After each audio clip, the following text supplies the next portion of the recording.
Bueno, muy buenos días. Estamos aquí en una nueva emisión de Plantástico. Esta vez muy contentos porque nuestra invitada de esta ocasión es la doctora Verónica Pérez Méndez. Ella nos acompaña ahora sí que del otro lado del Océano Atlántico. Por eso estamos transmitiendo a esta hora para que no tuviéramos que hacer que la doctora se levantara a las 2 de la mañana. Bienvenida, doctora Vero. Hola, buenos días o buenas tardes. Acá son buenos días. Bueno, les voy a hablar un poquito acerca de la doctora. La doctora Verónica Pérez Méndez, con su charla Secretos de la Flor de Mango. Ella es graduada en Ciencias Biológicas por la Universidad de La Laguna en Tenerife, en las Islas Canarias, que pertenecen al país de España. Tiene un máster en Conservación y Gestión de la Naturaleza por la Universidad de Cádiz y Biología Molecular y Celular por la Universidad de Málaga, ambos en España. La doctora realizó la tesis doctoral en el Instituto de Hortofruticultura Subtropical y Mediterránea La Mayora del CSIC, o Consejo Superior de Investigaciones Científicas, y la Universidad de Málaga, bajo la dirección de los profesores de investigación, el doctor Iñaki Ormaza y la doctora María Herrero, de Málaga y de Zaragoza respectivamente, sobre precisamente el tema que nos viene a platicar, la biología reproductiva del mango. La doctora es becada por el Cabildo Insular de La Palma, que es un gobierno local de su isla de origen, que es parte como del archipiélago de las Islas Canarias. Y una vez finalizada la tesis, la doctora comenzó la etapa postdoctoral en el mismo centro, estudiando la diversidad genética y agrícola, pues para caracterizar los recursos fitogenéticos, concretamente con variedades locales de los frutales de durazno y ciruelo, también pues unas frutas muy sabrosas al igual que el mango. Y a continuación, la doctora regresa a las Islas Canarias, contratada por el centro, el Consejo Superior de Investigación Científica, el Instituto de Productos Naturales y Agrobiología, en la sede precisamente de la isla de La Palma, en el Laboratorio de Agrobiología Juan José Bravo Rodríguez, donde siguió trabajando con la diversidad genética de especies agrícolas de interés, que están, bueno, en esta zona, como el aguacate, que pues es bien mexicano el aguacate, pimiento, café y otros frutales subtropicales.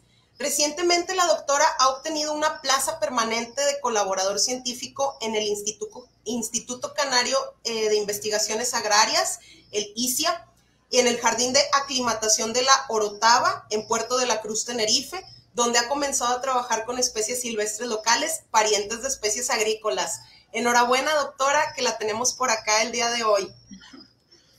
Hola, pues nada, muchas gracias por la presentación. Me cuesta un poco al no verlos, ¿no? Como no tener ese feedback, pero si hay cualquier problema, pues me avisan y me dicen, ¿no? Porque un poco veo la presentación, pero ciega, ¿no? Claro Pues que bueno, sí. ya como ha dicho Mané, ha hecho una presentación general de todo y bueno, primero quería agradecer la oportunidad pues de poder formar parte de Plantásticos y bueno, la invitación de la Sociedad Botánica de México y también pues trasladar pues trabajos que hacemos aquí desde el otro lado del Atlántico. Ahora un poco pondré un mapa para localizarnos.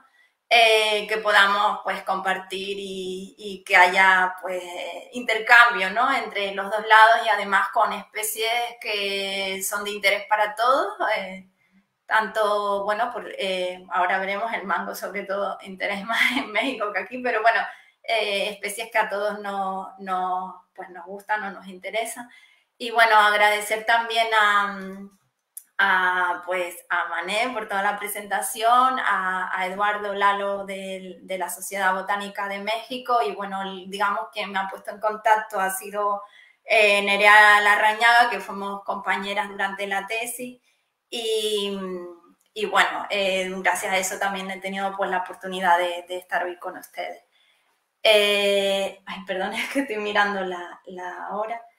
Uy, no quiero que se me vaya a pasar. Bueno, para empezar, bueno, viendo de qué podía hablarles, que pudiera ser interesante y también divulgativo o de difusión, un poco como pues, me habían comentado, era que pudiera resultar pues, de interés y atractivo, bueno, a gente ya dentro de la rama de la botánica, pero también como a estudiantes o gente que una manera de aproximar y acercar la población a la botánica, ¿no? O a las plantas, al mundo de las plantas. Entonces, bueno, pensamos que, bueno, también Nerea me decía, bueno, pues quizás el tema de las flores, que es como muy visual, de mango puede gustar y bueno, pues ha sido el tema elegido y espero que les guste.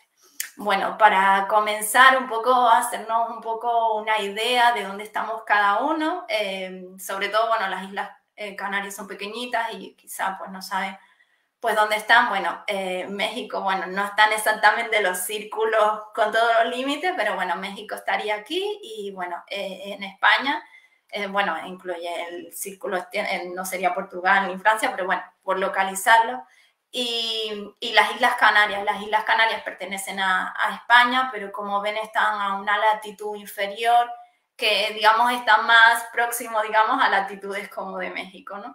Que son 7 islas, bueno, que pertenecen, como ven, están más abajo, pero pertenecemos a España, aunque con otro clima y también no solo nuestros cultivos que se pueden dar de ambientes más tropicales o subtropicales, así de ambientes más cálidos, también nuestra flora local está influenciada por todas las regiones que tenemos, tanto mediterránea, pero también africana. Y bueno, la distancia, que son pues más de 8.000 kilómetros, bueno, depende de qué parte de México. Y bueno, un poco la trayectoria que he seguido y también como el trabajo que les presento o los datos son de una etapa anterior, de cuando hice la tesis, ya hace algunos años, pues digamos quería contextualizarlo dónde se hizo ese estudio y un poco también, aunque ya lo ha comentado Mané, pues mi trayectoria, ¿no? Fue concretamente en Málaga, en el CSIC, que es el Consejo Superior de Investigaciones Científicas, durante la época que hice la tesis, en la estación experimental, que en esta zona de la península ibérica hay plantaciones pues de mango, de aguacate también. Digamos, son las plantaciones más, bueno, de aguacate algunas un poco más al norte, pero más al norte de las regiones que son típicas de estos cultivos, ¿no? Están en sus condiciones limitantes, condiciones climáticas que están al límite, ¿no? Y bueno, después volví, como les comenté, a Canarias. Aquí están, bueno, volvemos a ver las islas, ¿no? O sea, en la isla de Tenerife tenemos un centro del CSIC, pero yo me encontraba trabajando en la isla de La Palma, esta pequeñita, en este otro laboratorio que ya nombró Mané, que era el de entre el Cabildo y el Consejo Superior de Agrobiología. Los cabildos son los gobiernos insulares que tenemos en las islas. Y bueno, ahora mi etapa actual, hace aproximadamente 3 meses, comencé en una nueva institución, en el Instituto Canario de Investigaciones Agrarias, que está también en la isla de Tenerife, concretamente en el Jardín de Aclimatación de la Orotava, que está en el puerto de la Cruz. Y bueno, nombrarles un poco, bueno, este es nuestro logo. El Jardín de Aclimatación es un jardín histórico que se creó hace ya más de 200 años. Es el segundo jardín botánico en creación más antiguo de España, después del Real Jardín Botánico de Madrid. Y su origen, que data de 1788, fue por un encargo, bueno, interés de Carlos III, bueno, el rey, en ese momento, para intentar como contar con un lugar para poder sembrar plantas de interés que tenían, bueno, en sus territorios que eran colonia en aquella época, porque, bueno, se piensa que ya se intuía o se sabía, bueno, que esos territorios, tanto, bueno, América y Filipinas, pues se perdían, digamos, la creación del jardín fue en 1788. Por ejemplo, por poner un ejemplo de ustedes, ¿no? México se independiza, comienza la independencia en 1810, que fue poquitos años después. Entonces querían como esas plantas que tenían como interés en esos territorios, de alguna manera poderlas traer a España y la idea era traerlas a Canarias, un clima más, como vimos, a latitudes más bajas, aclimatarlas y luego poderlas llevar a España continental, a Madrid concretamente.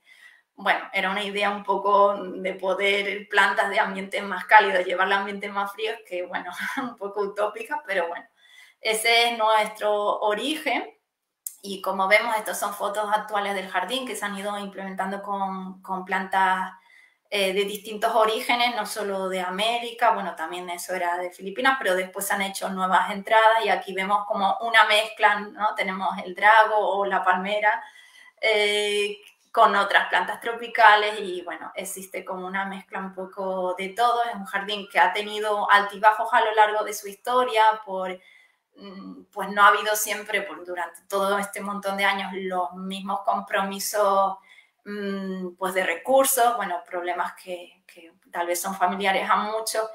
Y bueno, al principio no tener pues botánicos especializados, era otra época y aunque aún así, como pues Tenerife, las Islas Canarias son lugares de interés o han sido de interés para muchos naturalistas, pues han pasado figuras o pasaron figuras relevantes en la historia por las instalaciones, ¿no?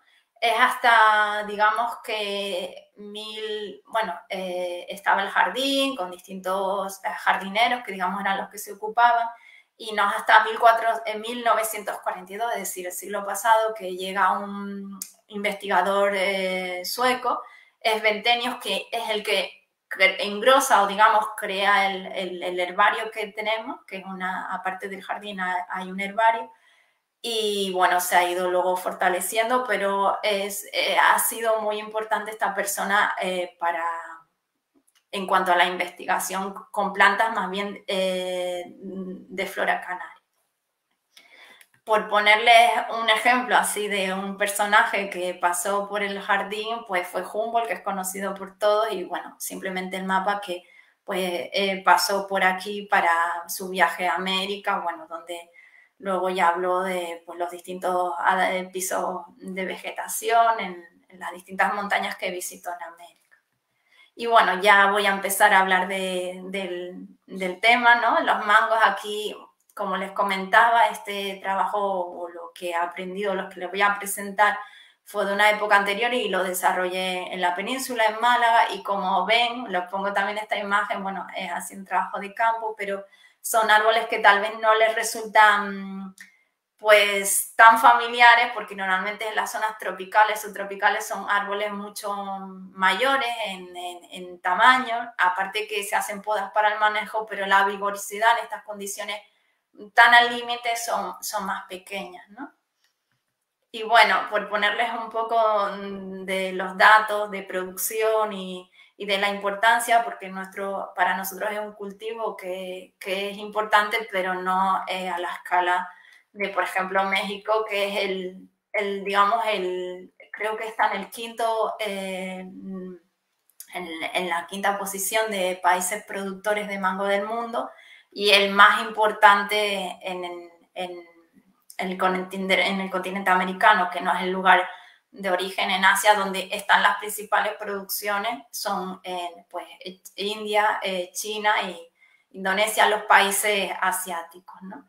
Y bueno, que son más de 2 millones de toneladas. En España es un cultivo importante, pero a una escala muchísimo más pequeña. De hecho, ni siquiera aparecemos en FAUSTAD, sino bueno, en las páginas, nuestros datos están en nuestras páginas del gobierno, ¿no?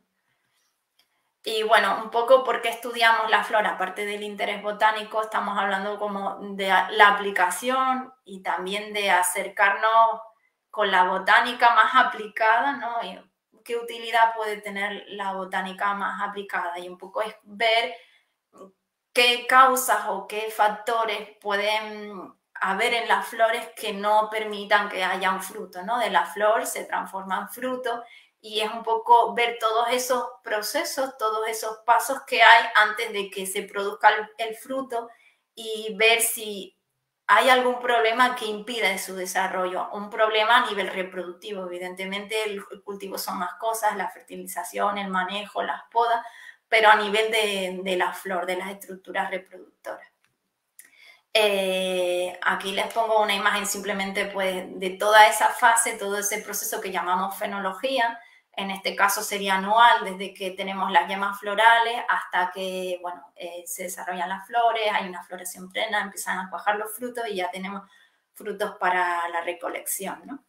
En el mango se forman inflorescencias, que las vemos aquí, y más cerca, que dependiendo de las variedades, el cultivo de mango, que está muy extendido por el mundo, tiene más de 1000 variedades y cada variedad tiene sus singularidades. Entonces todas las inflorescencias no son iguales. Algunas son más comprimidas y otras más laxas, unas con las flores un poquito más grandes, otras más pequeñas. Entonces hay un rango entre el número de flores que tienen las inflorescencias, pero bueno, vemos que tiene como una forma piramidal con muchas flores juntas, ¿no? Que son muchas flores sencillas, ahora las vamos a ver, que componen una inflorescencia. Mirándolo con más detalle, estas inflorescencias están compuestas por flores hermafroditas y flores masculinas. La diferencia que existe es fundamental entre las dos. Bueno, las dos conviven, es decir, es una planta que llamamos andromonoica. Las dos conviven en distinta relación, que haya más flores de masculinas, bueno, sí, masculinas o hermafroditas, en qué posiciones se localizan en la inflorescencia. Todo eso tiene mucho que ver con la variedad, aparte también de las condiciones ambientales. Se ha visto que en condiciones de más frío, pues se suelen desarrollar más flores masculinas que femeninas, y luego también pues en la disposición, que hay veces que hay más en la punta de hermafroditas que en la base, que hay más masculinas, que también depende probablemente de la distribución de los recursos nutritivos que tiene la inflorescencia. Entonces, la diferencia, luego ahora lo vamos a ver con más detalle, sobre todo la presentación va a ser de fotos y un poco para tanto fotos y dibujos para hacernos una idea, ¿no?, de ese mundo más microscópico. Y bueno, las flores hermafroditas, la diferencia que tienen con las masculinas fundamentalmente es que tienen la parte femenina, que es el pistilo, lo que llamamos como la botellita, ¿no? Y demás son muy sencillas, tienen un único pistilo, con un único ovario y con un único óvulo y con una única parte masculina, una única antera. Algunas variedades, hay veces que tienen dos, pero fundamentalmente tienen una. Y esta parte que vemos aquí alrededor son los nectarios, para la producción de néctar y atraer los polinizadores. Bueno, aquí lo vemos con más detalle, la flor hermafrodita, que como vemos sus pétalos y bueno, que es muy sencilla, y sobre todo su parte femenina, que es la botellita, pero en este caso tiene el estilo y el estigma a un ladito, ¿no? Y el ovario es como una bolita, muy redondito. Con más detalle y con la antera abierta, dehiscida, y los granos de polen. La parte femenina que veíamos aquí tiene, bueno, pues el estigma, el estilo y el ovario. Luego lo vamos a ver con las partes. Y bueno, simplemente decirles que, bueno, esta sería la forma del estigma en mango, que tiene forma de herradura y está en este caso teñida con una tinción de naranja de acridina, y eso es lo que le da estos colores tan vistosillos, tan vistosos. Y la parte naranja lo que indica es que el estigma está receptivo, es decir, cuando hay posibilidad de que llegue el polen y que ese polen pueda desarrollarse, es decir, hidratarse y germinar, luego lo vamos a ver, necesita encontrar el medio idóneo. Ese medio idóneo es cuando la planta está receptiva, que produce unos exudados de proteínas, de azúcar, de distintos compuestos, que van a permitir esas condiciones, ese ambiente óptimo para que se dé la germinación. Y también, como vimos antes, en la botellita tenemos un ovario y un único óvulo que va desarrollándose hasta que la flor, bueno, desde que está en yema hasta que la flor abre, ¿no? Igual que vemos que la flor se va transformando por fuera, hay una maduración y una transformación por dentro.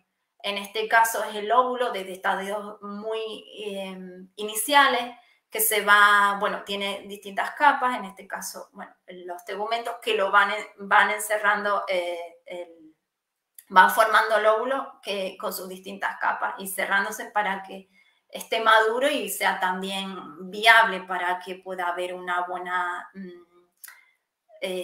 reproducción o fecundación, ¿no? Todos los estadios, todo tiene un poco lo que les quiero mostrar, que alcanzar su estado de madurez, su sincronía, para que todo esté preparado para que cuando llegue el polen y, bueno, los núcleos que contienen, den lugar a una fertilización efectiva, ¿no? Un poco estamos más acostumbrados al mundo animal, pero quería también con la presentación acercarles, no sé, unos y otros lo que conocerán, que en las plantas también hay una serie de procesos de secreciones, de señalizaciones, de sincronicidad para que todo todas las fases vayan y permitan que se dé este proceso, que no es algo tan arbitrario, ¿no? En el caso de la flor masculina, que es más sencilla, faltaría el pistilo, pero además es igual, un poquito más pequeño. Y esta es una imagen también con naranja de acridina, de una antera abierta, ¿no?, dehiscida, con los granos de polen. Y bueno, simplemente decirles que entre los estudios que se hacen de biología reproductiva es ver también si es viable esos granos de polen, y existen distintas tinciones, pero también se puede hacer una germinación, es decir, que como vimos esa estigma naranjita antes, podemos intentar como reproducir esas condiciones in vitro en pequeñas plaquitas de Petri. Nosotros lo hacemos que una solución, una mezcla, sobre todo con azúcares y otros compuestos, que crean ese ambiente, entonces podemos hacer una germinación artificial y ver si estos serían granos de polen de mango, son viables. Entonces estas plaquitas, al hacerlo in vitro en unas condiciones controladas de laboratorio, podemos ver, ponerlo a distintas condiciones, por ejemplo a diferentes temperaturas. Y bueno, el mango como de climas cálidos, pero podemos ver a qué temperaturas son las limitantes, por ejemplo, para que se dé el desarrollo del polen, o la germinación. Podemos tener polen, podemos tener flores, pero si las condiciones ambientales no son las adecuadas, no vamos a tener viabilidad y germinación, y entonces si no tenemos, no vamos a poder desarrollar ni flores, ni frutos, porque no se van a dar sus condiciones, ¿no? Un poco, aunque no he querido meter muchas gráficas y de los datos que están en los artículos, pero bueno, me he animado a poner esta porque como utilizamos un cultivar que es mexicano, Ataulfo, además muy apreciado porque tiene la pulpa blanda, bueno, se cree que es descendiente del mango manila, y bueno, que se cultiva mucho en México, es una variedad muy que la asociamos a México, y casi no tiene fibra, de los mangos que se pueden comer con cuchara. Y bueno, también lo introducimos en este estudio que hicimos del polen, en el que veíamos pues la viabilidad, como les decía, tanto con tinciones como germinación. También contamos los granos de polen. En este caso, bueno, Ataulfo tenía menos granos de polen, pero es simplemente porque hay variedades que tienen las flores más grandes y las flores más pequeñas. En México, con esta variedad, también han tenido como algunos problemas, o bueno, cuando yo empecé a estudiar con mango, leí algunas cosas, sobre todo empecé a leer literatura más bien en español, y había, además, como que lo recuerdo, ¿no? Que empecé a leer y decía, no, de un investigador, el doctor Hercle Vélez, no sé, ya lo mismo está retirado, pero tenían un problema que lo llamaban los mangos niños, y probablemente era un problema reproductivo. Bueno, él hizo varios estudios y también de esto de temas de polen, y porque los mangos no terminaban de desarrollarse bien, probablemente por algún problema de autoincompatibilidad de plantaciones donde no hay polen de otras variedades, que era en Chiapas, en Socomusco. Bueno, no me suena, espero haberlo dicho bien, como una palabra rara para nosotros, ¿no? pero también que vean la importancia de los problemas que pueden haber reproductivos en algunos, para tener plantaciones comerciales que sean óptimas, ¿no? Como les comentaba al principio, que había unos nectarios muy grandes, aquí también los vemos, y es porque se trata de una especie entomófila, es decir, que su polinización, quien mueve el polen son los insectos, sobre todo son himenópteros, abejas y dípteros. De hecho, se ha visto, bueno, cuando en algunas publicaciones que miran la interacción de insectos, pues una diversidad amplia de dípteros en los cultivos de mango. Y bueno, volviendo un poco ya más hacia qué pasa una vez llega el polen, una vez que llega el insecto, una vez que traslada ese polen. Esta es la imagen que nos viene un poco a la cabeza de muchas especies, que es un esquema de las rosáceas, donde llega el polen, germina y llega, bueno, aquí sería únicamente, normalmente las rosáceas tienen más óvulos, pero bueno, con un único óvulo, vamos a un ovario con un único óvulo. Y vemos que atraviesa todo, entra por el estigma, atraviesa el estilo y luego entra por el micropilo en el ovario entre los tegumentos, que serían estos de aquí. En mango pasa algo diferente, que pasa en otras especies, pero no es lo más habitual.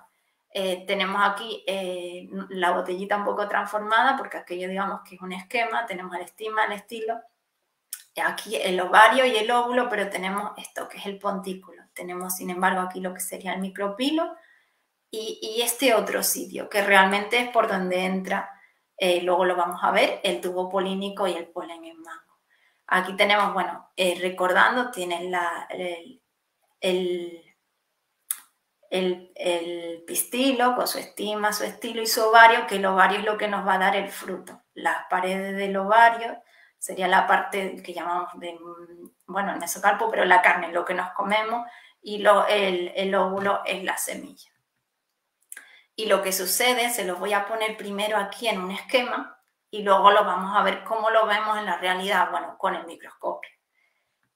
Las distintas partes que ya hemos visto y llegaría la abeja, la mosca con el polen, sus patas y demás, y llegan a ese estigma que vimos al principio, que era naranja en forma de herradura, y se hidrata. Y una vez hidratado empieza a germinar y a crecer. Y no lo hace por cualquier sitio, sino por unos tejidos que hay por el interior que llamamos tejido transmisor. Hay un camino por donde dirigirse. Y ese camino hay una interacción entre la parte, digamos, lo que llamamos gametofito, que sería la parte, bueno, en el gameto, ¿no? El gameto que sería el gameto masculino y las estructuras femeninas de la planta. Hay una interacción, digamos, entre los dos que puede permitir o no permitir ese acceso, ¿no? Aparte que haya un camino no establecido, si no llega el polen de la variedad que es, incluso en algunas especies hay sistemas de incompatibilidad que no se pueden autopolinizar, entonces se produce un rechazo porque hay una comunicación entre unos y otros y dice sí o no, ¿no? Esto está todo establecido y regulado genéticamente, ¿no? Entonces hay veces que continúan y otras veces que se detienen, ¿no?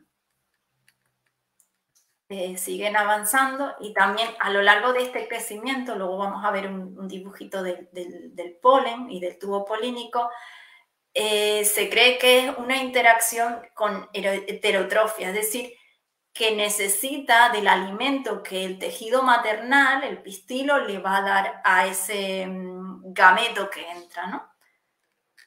Aquí, como vemos, sigue adentrándose y en vez de hacerlo como vimos en el esquema de antes, por el micropilo, lo hace campo a través, entre células, que es lo que les nombraba diferente. Bueno, pasan algunas especies, pero no es lo habitual. Que la calazogamia, no, esto sería porogamia, luego lo vemos.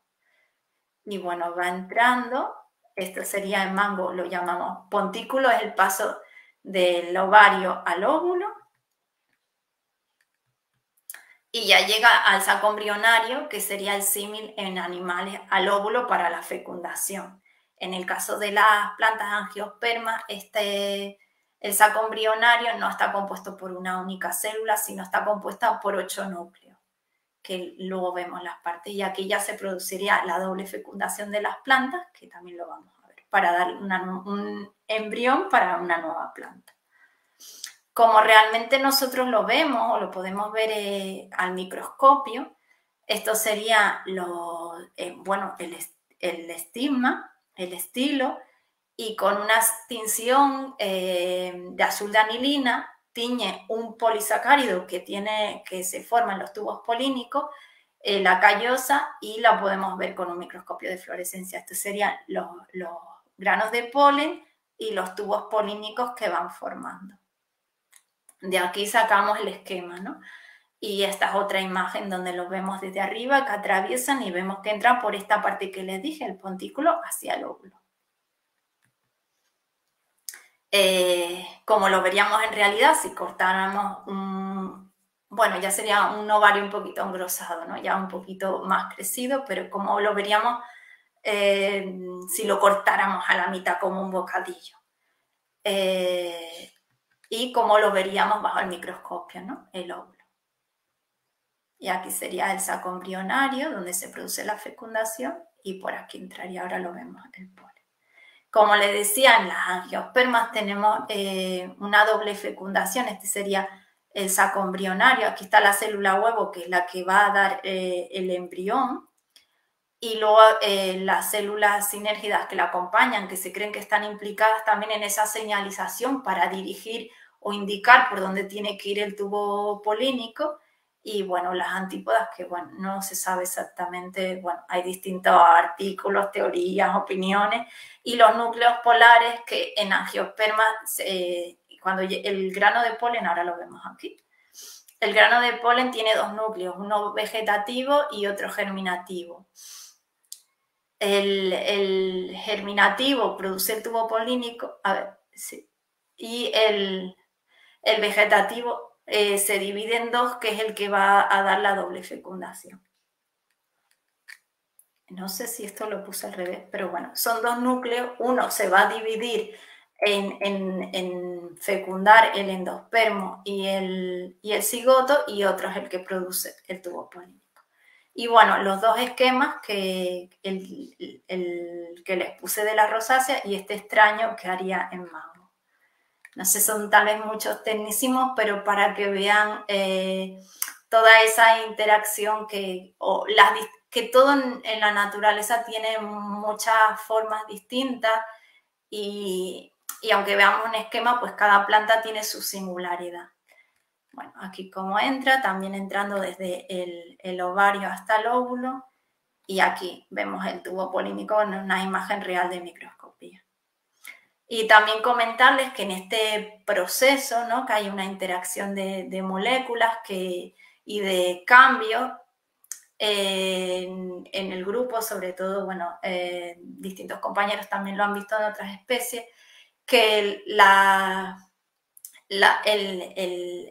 hay acumulaciones de almidón, que es un polisacárido, una sustancia de reserva que va alimentando el tubo polínico hasta que llega a lo que va avanzando. Se ve que hay mucha cantidad y que después de que pasa el tubo polínico hay menos, como que lo ha utilizado en su crecimiento. Pero hay otras moléculas que se piensa, o bueno, que están relacionadas tanto en todo el proceso de transformación que va sufriendo el ovario o en la señalización del tubo, que están implicadas, que hay muchos cambios que se van produciendo.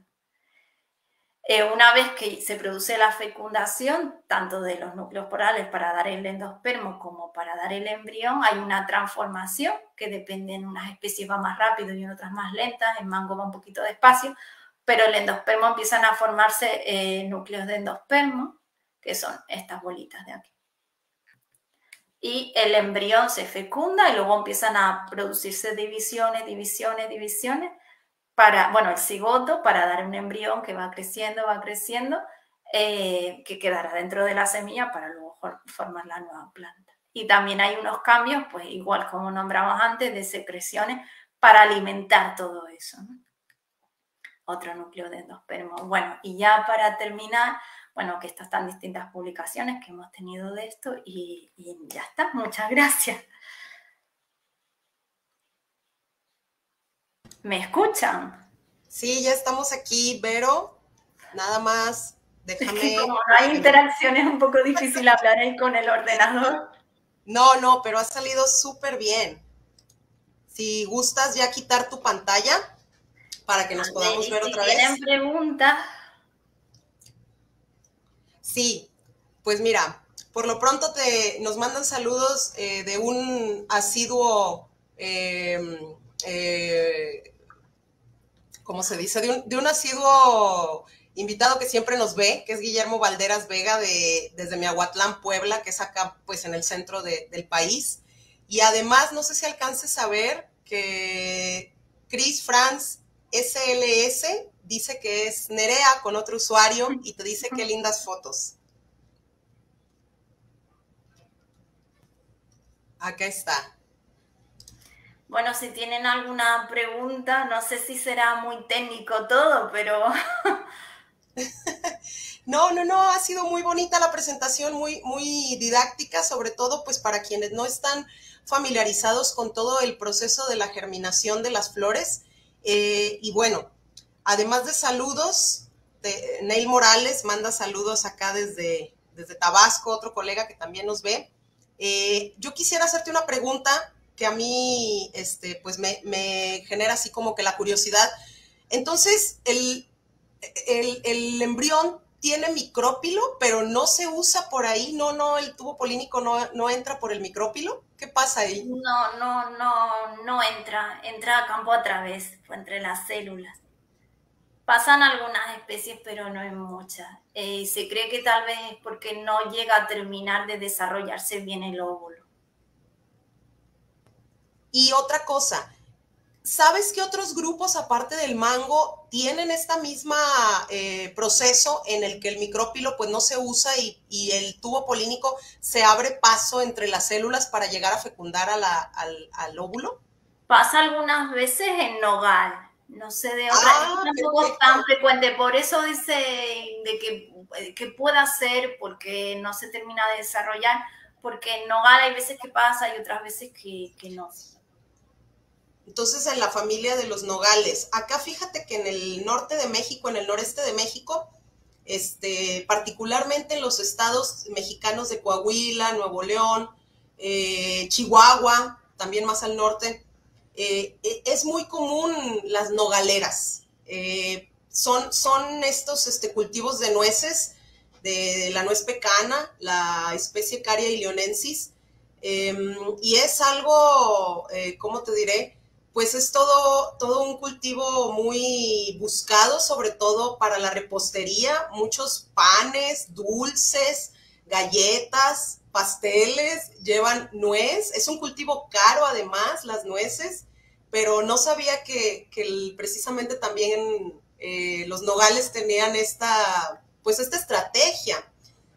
Sí, pero por ejemplo no pasa en todas las anacardiáceas y luego también es como, porque solo tiene... Quien esté más familiarizado con las estructuras del óvulo, solo tiene un tegumento. Normalmente hay dos.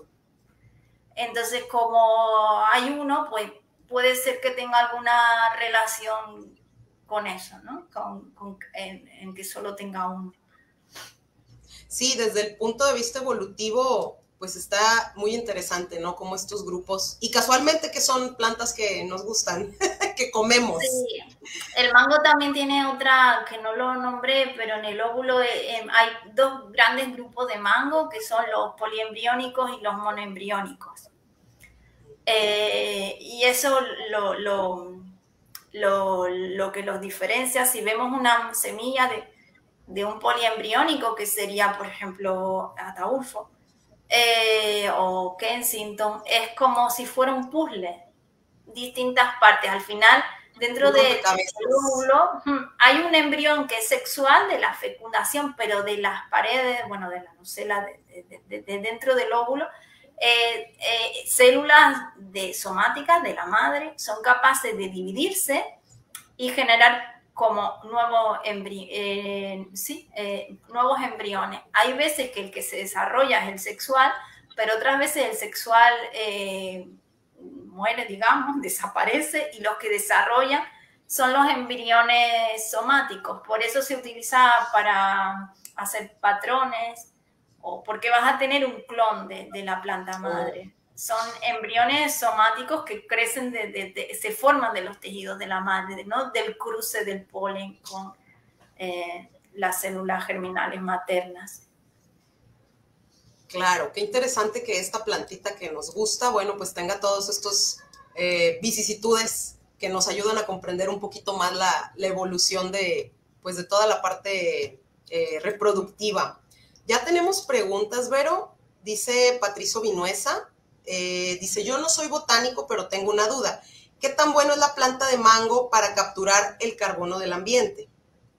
Uy, yo en esa parte Está difícil. no lo sé. Bueno, entiendo como otras, ¿no? Pero Pero me imagino que también debido a que es una planta leñosa, en algunas etapas pues sí tiende, como pues muchas leñosas jóvenes, ¿no?, a capturar carbono.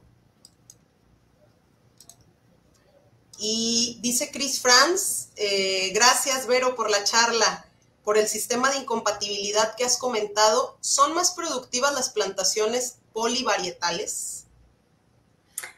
Hay varios estudios, tampoco está como del todo claro, pero nosotros hicimos estudios de paternidad, es decir, vimos en frutos qué prevalecía más con análisis genéticos, ¿no? Dependiendo de las distancias y demás, qué prevalecía más, si el cruce o la autopolinización, o bueno, con la misma variedad, aunque no sea la misma planta. Y aparentemente daba indicios de que prevalecía el cruce. En general suele ser más favorecedor, pero luego vemos los mangos, dentro de las variedades de mango, por ejemplo, que son poliembriónicas, hay algunas que se desarrollan, siempre pensamos, ¿no? Se va a desarrollar el embrión sexual porque la combinación es más fuerte, pero hay en algunas variedades que sí, y en otras que prevalecen más los embriones somáticos, el clon, ¿no? Serán tal vez, o no sé, por aventurarse como distintas estrategias, tal vez en los ambientes en que se han desarrollado cada una de las variedades. Pero en general, a lo que es la pregunta, sí parece que es bueno que haya cierto intercambio, ¿no? Que hayan también... no sea, y también depende de la variedad, de lo abortiva que sea, ¿no? Porque puede ser que hayan variedades que son más propensas a que, a algunas, aunque no les importa tanto, por decirlo de alguna manera, su autopolinización, y otras que les afecta más.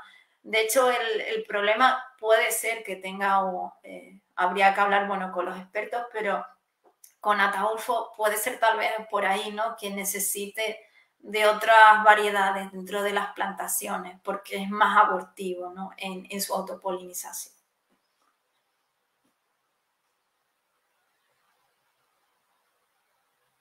Que no sé, no sé al nivel si...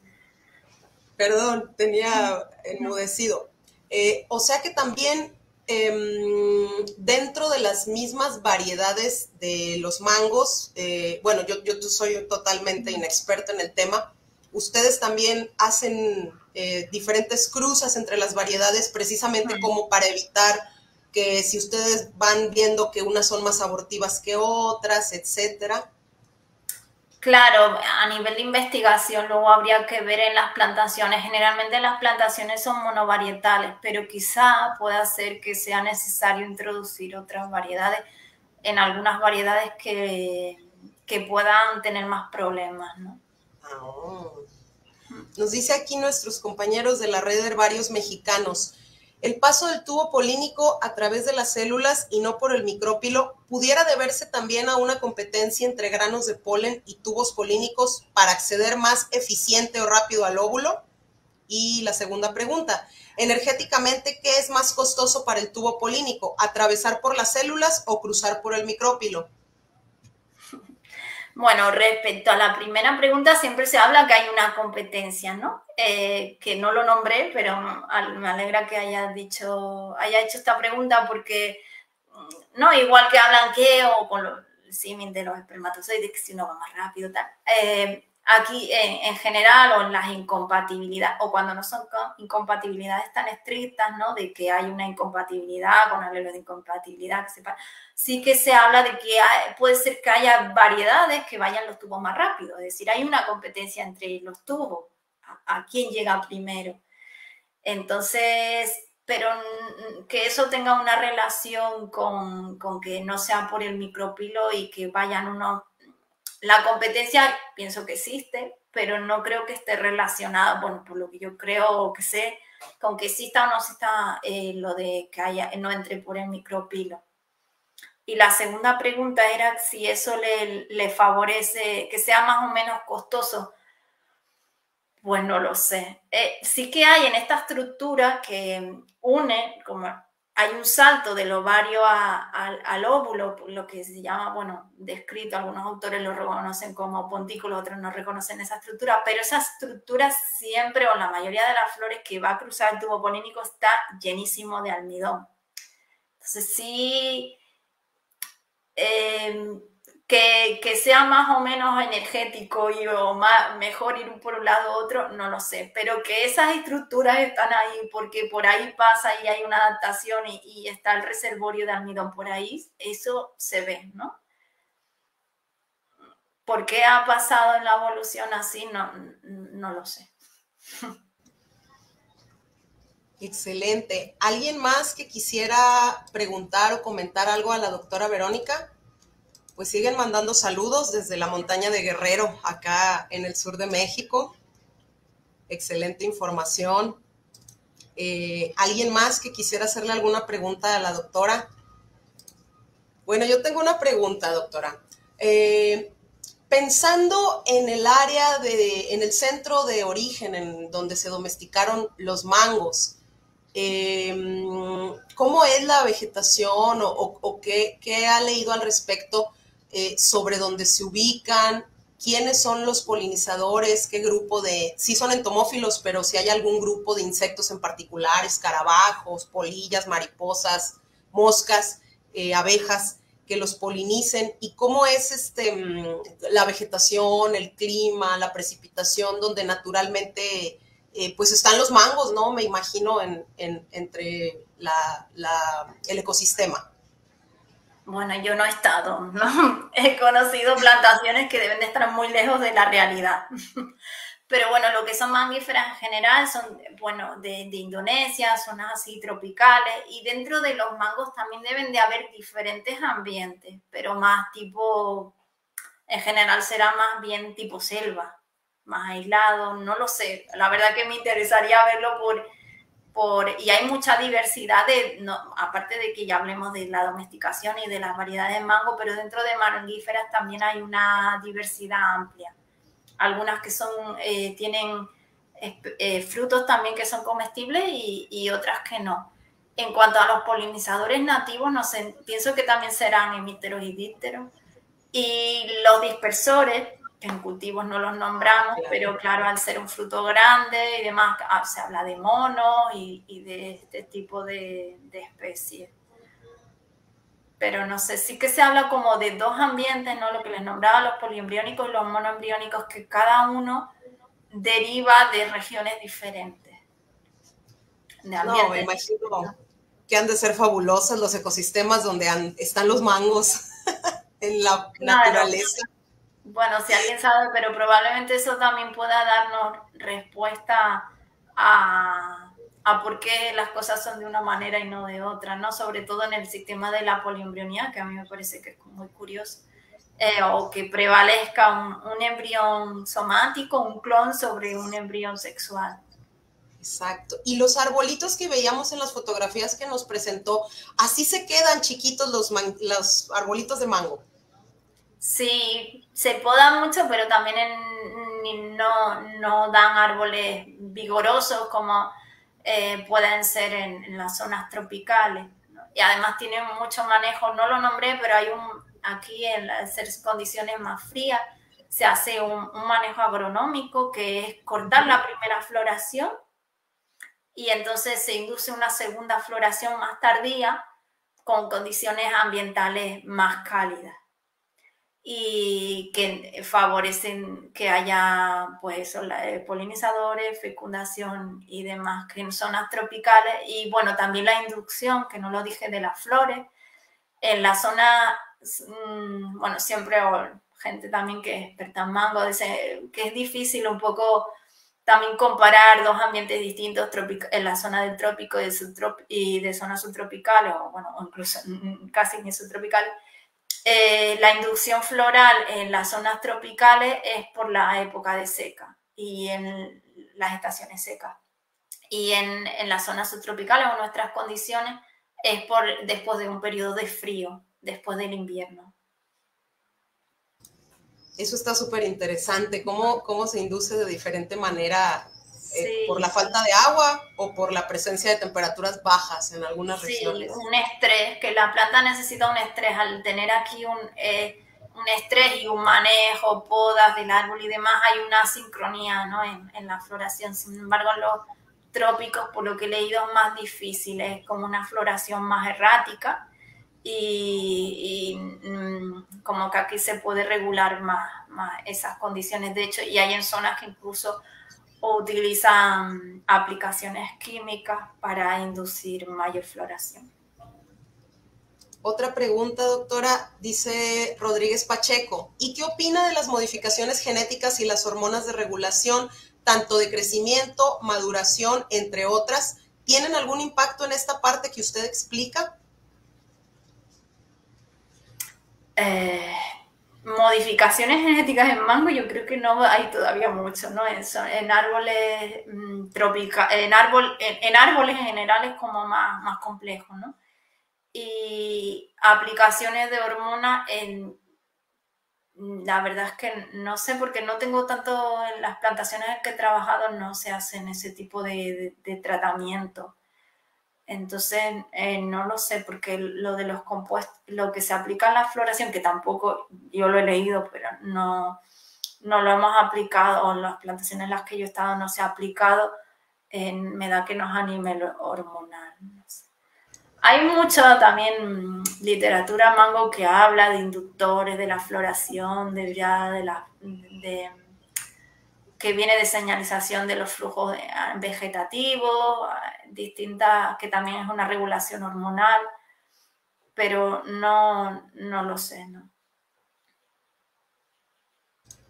Muchas gracias, doctora. Ya para terminar, yo tengo otra pregunta. Desde la etnobotánica, ¿qué hacen ustedes con el mango? ¿O todo se va? ¿A dónde se va? Y allá donde se va, ¿qué hacen con él? ¿Solamente lo comen como una fruta fresca? ¿O qué más pueden hablar de la etnobotánica del mango? ¿De a qué lado, claro? Del uso del cultivo. Bueno, digamos que aquí en las Islas Canarias hay más tradición del cultivo como una fruta lleva más tiempo, pero no tiene plantaciones tan comerciales como hay en el sur de la península, en el sur de España, en Málaga, el sur de Granada y demás. Allí mi impresión y también como siendo desde aquí, pues el cultivo en el sur de España es como más comercial, más moderno, y aquí sí que hay un poco más de tradición. En Canarias en general, todas las frutas o las más antiguas, hubo mucha emigración. La mayoría de la entrada de frutas tropicales más antiguas, desde la etnobotánica, ha sido porque hubo muchísima emigración, sobre todo durante el siglo pasado, demás, durante la guerra civil y también anterior, épocas de crisis y de escasez, a países de América. Hay mucha relación entre Canarias y Venezuela, Cuba, y de ahí vinieron mucha variedad, y también en zona de Centroamérica, y de ahí es donde nos han venido los aguacates, los mangos, desde un punto de vista más histórico, ¿no? No, como ahora tenemos pues los viveros, variedades mejoradas, variedades comerciales, y un poco la historia del mango en Canarias viene también de ahí. De hecho, tenemos variedades que son con mucha fibra, que diríamos que no son como buenas para comer, pero vienen de esa historia. De hecho, utilizamos hasta dos términos para esta fruta. Utilizamos la palabra mango y la palabra manga. Incluso bueno, los mangos grandes, aquí se llama, mucha gente dice manga, no, es que eso no es un mango, es una manga. Y lo que se cree o se piensa de esto es que hubo una entrada de material de dos procedencias en el pasado, una procedencia por los españoles y una procedencia por los portugueses. Las islas que también tenemos por arriba, Madeira, son archipiélagos que pertenecen a Portugal, y como en épocas pasadas tuvo que haber también interacción. Y la llegada de los mangos de los que llegaron, lo que se cree de esa terminología es que los que llegaron por los portugueses los llamamos mangas, que son más grandes y sin fibra, y los de los españoles más pequeños y con fibra, que serían nuestros mangos. Pero nos pasa con muchas especies agrícolas que, dependiendo un poco de su historia, utilizamos palabras, bueno, pasa en diferentes regiones, bueno, pero aquí quizá más próximas incluso al portugués que al castellano español, porque es el origen de donde, ¿no? Y algunas, por ejemplo, decimos pimienta para el pimiento, y entonces o durazno y melocotón, es la misma especie, pero a lo local lo llamamos con una palabra y a lo comercial con otra. Excelente, doctora. Pues qué interesante. Si ya no hubiera más preguntas o comentarios que hacerle a la doctora, bueno, pues le agradeceríamos de parte de todo el actual Consejo de la Sociedad Botánica de México, precedido por nuestro presidente, el doctor Eduardo Ruiz Sánchez, pues el agradecimiento por haber compartido un poco de su valioso tiempo para pues brindarnos a todos acerca de precisamente la flor del mango, y pues deseamos que no sea la última vez que nos veamos. Siempre bienvenida por acá, y pues ya sabe, doctora, que la Sociedad Botánica de México también acá nos tiene como colegas al otro lado del océano. Acá andaremos. Bueno, yo darles las gracias por la oportunidad, espero que de algo les haya resultado de interés.